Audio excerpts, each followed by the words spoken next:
ನಮಸ್ಕಾರ ಸ್ನೇಹಿತರೆ, ಬೆಳಂಬೆಳಗ್ಗೆ ಬ್ಯಾಂಕ್ನಲ್ಲಿ ಬಂಗಾರ ಇಟ್ಟವರಿಗೆ RBI ಹೊಸ ರೂಲ್ಸ್. ಬನ್ನಿ ಸ್ನೇಹಿತರೆ ನೋಡೋಣ ಏನಂದರೆ ಚಿನ್ನದ ಲಾಕರ್ಗಳಿಗೆ ಸಂಬಂಧಿಸಿದಂತೆ ಹೊಸ ನಿಯಮಗಳು ಜಾರಿಯಾಗಲಿವೆ. ಒಂದು ವೇಳೆ ನಿಮ್ಮ ಬ್ಯಾಂಕರ್ ಲಾಕರ್ನಲ್ಲಿ ನಿರ್ದಿಷ್ಟ ಮೌಲ್ಯಕ್ಕಿಂತ ಹೆಚ್ಚಿನ ಚಿನ್ನದ ಆಭರಣಗಳು ಅಥವಾ ಚಿನ್ನದ ಬ್ಯಾಗ್ಗಳನ್ನು ಸಂಗ್ರಹಿಸಿ ಈ ಬಗ್ಗೆ ಬ್ಯಾಂಕ್ಗಳು ತೆರಿಗೆ ಇಲಾಖೆಗೆ ವರದಿ ಮಾಡಬೇಕಾಗಬಹುದು.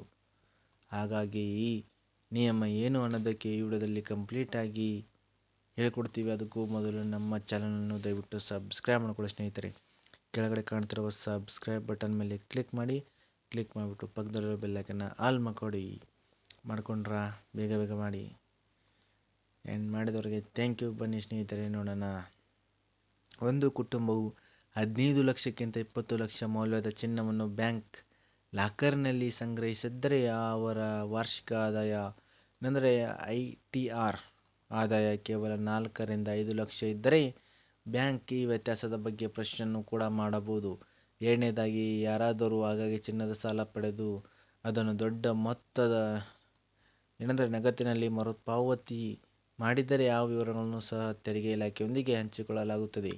ಇನ್ನು ಆದಾಯ ತೆರಿಗೆ ಇಲಾಖೆಯ ಕುಟುಂಬದ ಬಳಿ ಇರುವ ಚಿನ್ನಕ್ಕೆ ಸಂಬಂಧಪಟ್ಟಂತೆ ಹಳೆಯ ಮಾರ್ಗಸೂಚಿಗಳಲ್ಲಿ ಯಾವುದೇ ಬದಲಾವಣೆ ಮಾಡಿಲ್ಲ.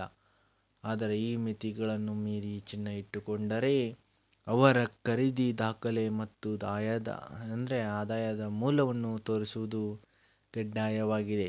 ಹಾಗಾಗಿ ಮದುವೆಯಾದ ಮಹಿಳೆಯರು 500 ಗ್ರಾಂ ವರೆಗೆ ಚಿನ್ನವನ್ನು ಇಟ್ಟುಕೊಳ್ಳಲು ಅವಕಾಶ ಇದೆ. ಇನ್ನು ಮುಂದೆ ಮದುವೆಯಾದ ಮಹಿಳೆಯರು 25 ಗ್ರಾಂ, 255 ಗ್ರಾಂ ವರೆಗೆ ಚಿನ್ನವನ್ನು ಇಟ್ಟುಕೊಳ್ಳಬಹುದು.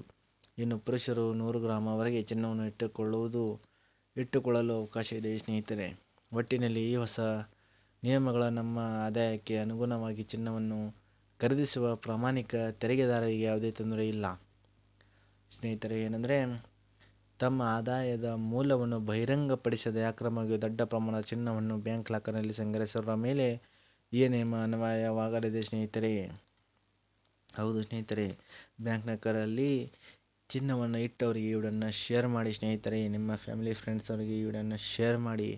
ಆ್ಯಂಡ್ ಈ ವಿಡಿಯೋದಲ್ಲಿ ಏನೇ ಡೌಟ್ ಇದ್ದರೂ ಕಮೆಂಟ್ ಬಾಕ್ಸಲ್ಲಿ ಕಮೆಂಟ್ ಮಾಡಿ, ನಾನು ನಿಮಗೆ ತಿಳಿಸ್ಕೊಡೋ ಪ್ರಯತ್ನ ಮಾಡ್ತಿರ್ತೀನಿ ಸ್ನೇಹಿತರೆ.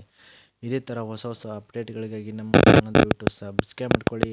ಕೆಳಗಡೆ ಕಾಣ್ತಿರೋ ಸಬ್ಸ್ಕ್ರೈಬ್ ಬಟನ್ನ ಕ್ಲಿಕ್ ಮಾಡಿ, ಪಕ್ಕದಲ್ಲಿ ಬರೋ ಬೆಲ್ ಐಕನ್ನ ಆಲ್ ಮಾಡಿದವರಿಗೆ ಥ್ಯಾಂಕ್ ಯು.